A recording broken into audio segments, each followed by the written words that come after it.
वो आजादी नहीं थी, वो भीख थी, और जो आजादी मिली है वो 2014 में मिली है। हेलो दोस्तों, आपने सुना कि हमारी मशहूर एक्ट्रेस कंगना ने बोला कि 1947 में जो हमें आजादी मिली थी वो हमें भीख में मिली थी और असली आजादी हमें 2014 में मिली है।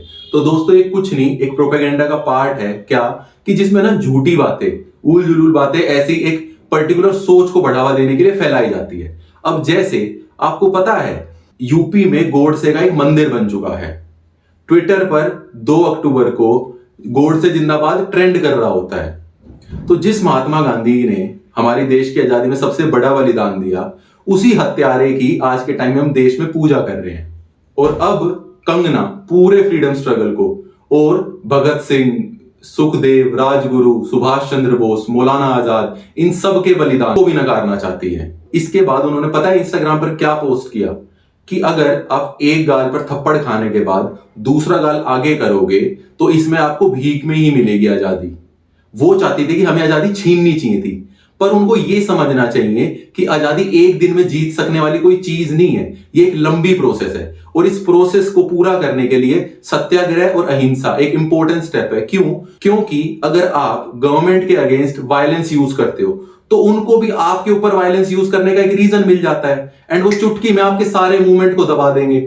तो उस टाइम पे गांधी जी का सत्याग्रह और अहिंसा किसी जादू से कम नहीं था, क्योंकि उसमें क्या है कि आप भूख हड़ताल और धरने पे बैठे हो, अगर गवर्नमेंट आप पर अटैक करेगी तो वो बुरी लाइमलाइट में आएगी। अगर गवर्नमेंट आप पर अटैक नहीं करती और आप भूखे या एक ही जगह पर महीनों तक बैठे रहते हो तो भी वो बुरी लाइट में आएगी। तो इस कारण उन्हें आपके सामने झुकना पड़ेगा, उन्हें आपकी बात माननी पड़ेगी। और इसी सत्याग्रह अहिंसा का यूज करते हुए Nelson Mandela, Martin Luther king ने भी अपनी कंट्रीज में मूवमेंट्स चलाई, आंदोलन किए, और भी बहुत सारी कंट्रीज में बहुत सारे लीडर्स ने सत्याग्रह और अहिंसा का यूज किया ताकि वो अपनी गवर्नमेंट को, जो उनको दबा रही थी, उनको घुटनों पे लेके आ सके। और शायद इसी वजह से गांधी के सत्याग्रह और अहिंसा से डरने वाले लोग इसी वजह से उनको कायरता का नाम दे रहे हैं। क्योंकि दोस्तों, आप बताओ, आपको कोई थप्पड़ मारे तो उसको दूसरा थप्पड़ मारने में ज्यादा हिम्मत चाहिए या उसके सामने दूसरा गाल दिखाने में ज्यादा हिम्मत चाहिए?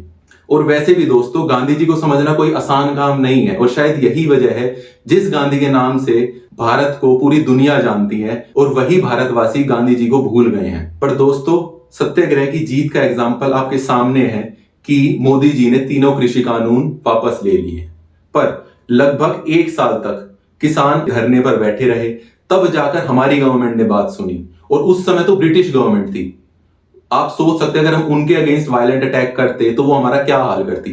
इतनी आईपीसी सेक्शन से रोलट एक्ट था जिसके अंडर किसी भी संदिग्ध आदमी को बिना किसी कार्रवाई के 2 साल तक जेल में भेजा जा सकता था। तो उनसे लड़ने के लिए सबसे कारगर तरीका था सत्याग्रह और अहिंसा।